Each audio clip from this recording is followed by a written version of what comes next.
तरह आज का सेशन भी कहानी के साथ।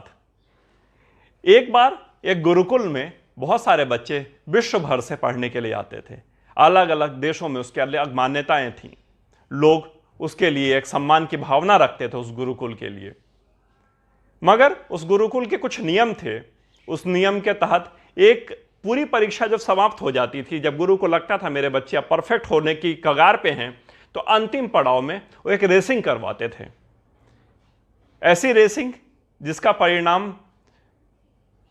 किसी के सोच के बाहर थे। उसमें अलग अलग बाधाएं होती थीं। उस बाधाओं को क्रॉस करके जो उनके पास पहुंच जाता था वो उनका परफेक्ट स्टूडेंट मान लिया जाता था। रेसिंग शुरू हुई। रेसिंग में 4 पड़ाव थे। सबसे पहले था रेत, फिर था पानी, फिर था कीचड़ और उसके बाद एक गुफा जिसमें बहुत ज्यादा अंधेरा था और उसके अंदर कंकड़ भी थे। रेसिंग की जो कंडीशंस थी उसमें आपको लेग में कुछ नहीं पहनना है, मतलब खाली पांव आपको दौड़ना है। सारे बच्चों ने दौड़ना शुरू किया जैसा उनके गुरु ने कहा था उसके हिसाब से। दौड़ते दौड़ते रेत को क्रॉस किया। लगभग एक साथ सभी ने रेत क्रॉस किया। पानी भी लगभग एक साथ सभी ने क्रॉस किया। सभी बहुत जल्दी जल्दी तैर गए। कीचड़ के समय आते आते थोड़ा सा उनकी स्पीड स्लो हुई, मगर लगभग सभी ने एक साथ गुफा में प्रवेश किया और दौड़ना शुरू किया। अंदर बहुत कंकड़ थे, अंदर बहुत चुभ रहा था उन लोगों को। कईयों के पांव से तो खून भी निकल आया, मगर उन्होंने गुरु की आज्ञा मानते हुए दौड़ते चले गए और रेस पूरी की। सबसे पहले जो स्टूडेंट निकला उससे गुरुजी ने उनको बड़ा खुश हुए, आशीर्वाद दिया। धीरे धीरे धीरे करके सारे निकलने शुरू हो गए, मगर उन्होंने नोटिस किया एक स्टूडेंट अभी भी निकल के नहीं आया है। काफी लंबे समय तक इंतजार करने के बाद वो जब स्टूडेंट बाहर निकल के आया तो गुरुजी ने पूछा, बेटा आपको इतना समय क्यों लगा, कहाँ आपको प्रॉब्लम हुई, क्या आप मुझे बताना चाहेंगे? उसने कहा, जी गुरुजी, समस्या कहीं नहीं हुई गुरुजी, बस मैंने एक कोशिश की कि मेरी आने वाली पीढ़ियां, मेरी आने वाले जनरेशंस, आने वाले स्टूडेंट्स जिनको ये दौड़नी पड़े उनके लिए कुछ मैं मदद करके जाऊं। कैसी मदद? जो कंकड़ वहां पर मुझे चुभ रहे थे, जहां जहां जितना हो सका उन कंकड़ को उठाकर मैंने अपने जेब में रख लिया कि आने वाले लोगों को वो ना चुभें। तुमने कहा, क्या मैं उन कंकर्स को देख सकता हूं जो कंकड़ तुम उठा के लाए हो? उसने कहा, जी गुरुजी, मैं अभी दिखाता हूं ना। जेब से निकाल कर दिखाया तो कंकड़ नहीं थे, वो हीरे थे। गुरु ने बताया कि उस गुफा के अंदर, उस अंधेरी गुफा के अंदर मैंने ही हीरे फेंके थे, नोकीले हीरे, कि आप लोगों के पांव में चुभे। और जो तुमने उसका समाधान निकाला, तुमने उन हीरो को चुन कर लाए और तुम मेरे सबसे प्रिय शिष्य हुए, तुमने यह रेस जीता है। ये कहानी बहुत कुछ बोल जाती है, बहुत कुछ बोल जाती है मुझे और आप सभी, हम सभी को। हम जिस तरह से आज रिसोर्सेस का जमकर दोहन कर रहे हैं, मतलब खूब यूज कर रहे हैं, आने वाले लोगों की चिंता तक नहीं कर रहे, न चिंता करने की हमें लग रहा है कि जरूरत है। हमने एनवायरमेंट की ऐसी की तैसी करके रख रखी है। प्रकृति हमसे जवाब मांग रही है। आज आप इस कोरोना के समय में हैं तो आपको फ्रेश एयर मिल रहा है, मगर प्रकृति ने यह भी आपको एक तरह का मैसेज दिया है कि मेरे साथ यदि खिलवाड़ करोगे तो इससे ज़्यादा बुरा तुम्हें झेलने के लिए रेडी रहना पड़ेगा।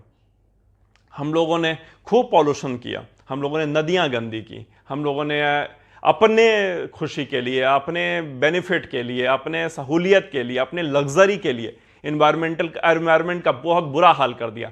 प्रकृति आज इतने बुरे हालत में है। यदि भारत को मैं 2 भागों में बांटूं, नॉर्थ और साउथ, तो नॉर्थ इंडिया पूरी तरह से पॉल्यूशन से इतनी बुरी तरह से परेशान थी पिछले लगभग 1 महीने पहले तक, और दिवाली के आसपास, अक्टूबर के आसपास तो यह हालत हो जाता है कि सांस तक नहीं लिया जा पाता। हम करते क्या हैं? हमारी एक बेसिक हैबिट क्या होती है? आगे बढ़ते चले जाओ, जो पीछे वाला आएगा अपनी वो खुद चिंता करेगा। हम सभी जानते हैं ग्लोबल वार्मिंग है, बहुत तेजी से बर्फ पिघल रहा है। एक ऐसा समय आएगा जब बर्फ पिघल कर समुद्र में मिल जाएगा, समुद्र का लेवल बढ़ेगा और सारी पृथ्वी खत्म हो जाएगी। मुझे भी पता है और आपको भी पता है, मगर कितने लोग चिंतित हैं उसको लेकर के? कितने लोगों को उसकी चिंता है? नदियां गंदी हो गई हैं, कितनों को चिंता है उसकी? जो आएंगे आगे वाली पीढ़ी, हमने तो अपनी जिंदगी जी ली, हमें जिंदगी जीनी कितनी और है? 25 साल, 30 साल और उतने भर है सब कुछ। आने वाले देखेंगे, आने वाले समझेंगे, हमारा क्या जाता है। पीछे हम कुछ भी करके चले आते हैं और आगे बढ़ जाते हैं। अरे छोड़ो, किसने देखा, जो करे, जो देखेगा वो करेगा। इस अप्रोच को हमें छोड़ देना चाहिए। ये अप्रोच हमें नुकसान पहुंचाएगा, ये अप्रोच हमें बर्बाद कर देगा और हमें बर्बाद कर भी रहा है। प्रकृति अपना हिसाब ले लेती है, प्रकृति से कुछ भी नहीं छुपा हो। प्रकृति बोल लीजिए, ईश्वर बोल लीजिए, बात सब बराबर है। आपको मैं एक छोटी सी घटना, ये सच्ची घटना है, बता के अपना वीडियो खत्म करता हूं। एक ऑर्गेनाइजेशन में 2 बंदे काम करते थे, 2 व्यक्ति काम करते थे।